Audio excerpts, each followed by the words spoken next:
आणि कुळातील, परत एकदा ध्यान देऊन ऐका, हा JR काय काढला तर गावातील, नातेसंबंधातील आणि कुळातील जर एखाद्या व्यक्तीकडे जर कुणब्याचं सर्टिफिकेट असेल आणि त्या व्यक्तीनं जर तसं ॲफिडेव्हिट दिलं तर त्याला दाखला मिळवून द्या.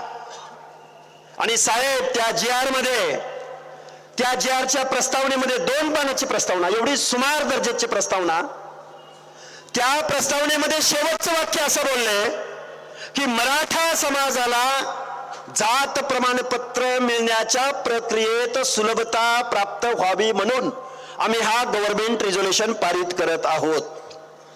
कुणाला? मराठा समाजाला. साहेब, मराठा समाजाचं सामाजिक मागासलेपण सर्वोच्च न्यायालयानं नाकारलंय. मराठा समाजाचं सामाजिक मागासलेपण सेंट्रल